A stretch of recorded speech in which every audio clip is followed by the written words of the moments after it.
Chapter 21. The Attack. As soon as Silver disappeared, the captain, who had been closely watching him, turned towards the interior of the house and found not a man of us at his post but Grey. It was the first time we had ever seen him angry. "Quarters!" he roared, and then, as we all slunk back to our places, "Grey," he said, "I'll put your name in the log. You stood by your duty like a seaman. Mr. Trelawney, I'm surprised at you. Doctor, I thought you would worn the king's coat. If that was how you served at Fontenoy, sir, you'd have been better in your berth." The doctor's watch were all back at their loopholes. The rest were busy loading the spare muskets, and every one with a red face, you may be certain, and a flea in his ear, as the saying is. The captain looked on for a while in silence. Then he spoke. "My lads," said he, "I've given Silver a broadside. I pitched it in red hot on purpose. And before the hour's out, as he said, we shall be boarded. We're outnumbered, I needn't tell you that. But we fight in shelter. And a minute ago, I should have said we fought with discipline. I've no manner of doubt that we can drub them, if you choose." Then he went the rounds and saw, as he said, that all was clear. On the two short sides of the house, east and west, there were only 2 loopholes. On the south side, where the porch was, 2 again, and on the north side, 5. There was a round score of muskets for the 7 of us. The firewood had been built into 4 piles, tables, you might say, one about the middle of each side, and on each of these tables some ammunition and 4 loaded muskets were laid ready to the hand of the defenders. In the middle, cutlasses lay ranged. "Toss out the fire," said the captain. "The chill is past, and we mustn't have smoke in our eyes." The iron fire basket was carried bodily out by Mr. Trelawney, and the embers smothered among sand. "Hawkins hasn't had his breakfast. Hawkins, help yourself, and back to your post to eat it," continued Captain Smollett. "Lively now, my lad. You'll want it before you're done. Hunter, serve out a round of brandy to all hands." And while this was going on, the captain completed in his own mind the plan of the defence. "Doctor, you will take the door," he resumed. "See and don't expose yourself. Keep within and fire through the porch. Hunter, take the east side there. Joyce, you stand by the west, my man. Mr. Trelawney, you are the best shot. You and Grey will take this long north side with the 5 loopholes. It's there the danger is. If they can get up to it and fire in upon us through our own ports, things would begin to look dirty. Hawkins, neither you nor I are much account at the shooting. We'll stand by to load and bear a hand." As the captain had said, the chill was past. As soon as the sun had climbed above our girdle of trees, it fell with all its force upon the clearing and drank up the vapours at a draught. Soon the sand was baking and the resin melting in the logs of the blockhouse. Jackets and coats were flung aside, shirts thrown open at the neck and rolled up to the shoulders, and we stood there, each at his own post, in a fever of heat and anxiety. An hour passed away. "Hang them," said the captain. "This is as dull as the doldrums. Grey, whistle for a wind." And just at that moment came the first news of the attack. "If you please, sir," said Joyce. "if I see anyone, am I to fire?" "I told you so," cried the captain. "Thank you, sir," returned Joyce with the same quiet civility. Nothing followed for a while, but the remark had set us all on the alert, straining ears and eyes, the musketeers with their pieces balanced in their hands, the captain out in the middle of the blockhouse, with his mouth very tight and a frown on his face. So some seconds passed, till suddenly Joyce whipped up his musket and fired. The report had scarcely died away ere it was repeated, and repeated from without in a scattering volley, shot behind shot like a string of geese from every side of the enclosure. Several bullets struck the log house, but not one entered, and as the smoke cleared away and vanished, the stockade and the woods around it looked as quiet and empty as before. Not a bough waved, not the gleam of a musket barrel betrayed the presence of our foes. "Did you hit your man?" asked the captain. No, sir, replied Joyce. I believe not, sir. Next best thing to tell the truth, muttered Captain Smollett. Load his gun, Hawkins. How many should you say there were on your side, Doctor? I know precisely, said Dr. Livesey. 3 shots were fired on this side. I saw 3 flashes, 2 close together, 1 farther to the west. 3? repeated the captain. And how many on yours, Mr. Trelawney? But this was not so easily answered. There had come many from the north, 7 by the squire's computation, 8 or 9 according to Gray.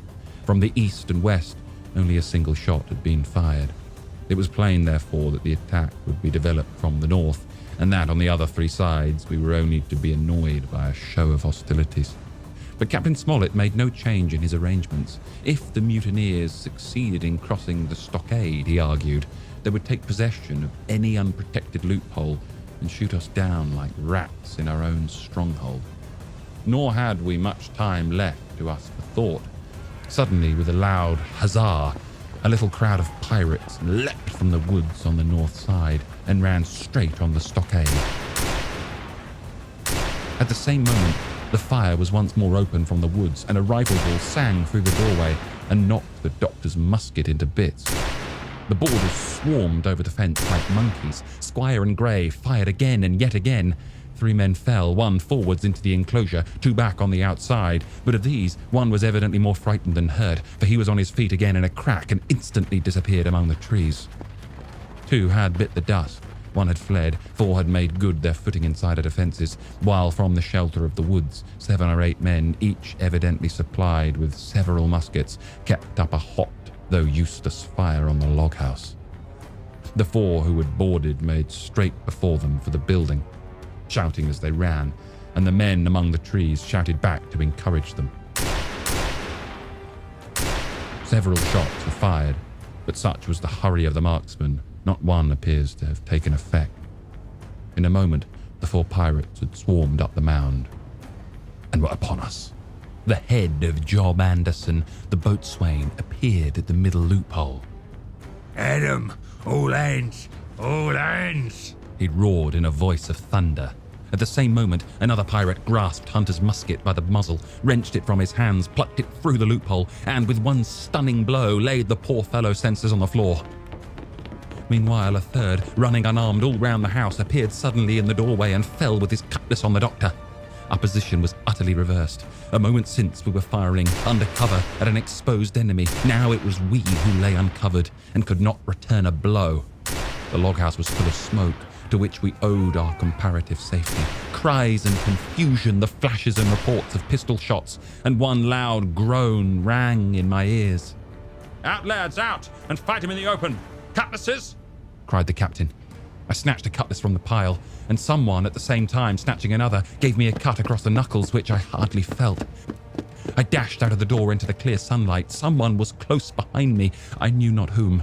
Right in front, the doctor was pursuing his assailant down the hill and, just as my eyes fell upon him, beat down his guard and sent him sprawling on his back with a great slash across the face.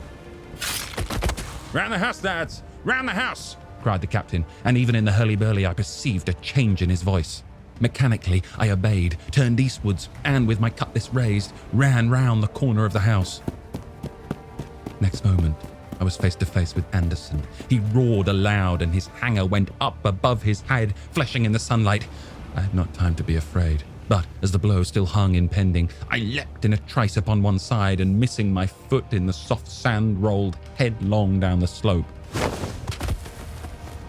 When I had first sallied from the door, the other mutineers had been already swarming up the palisade to make an end of us. One man in a red nightcap with his cutlass in his mouth had even got up on the top and thrown a leg across.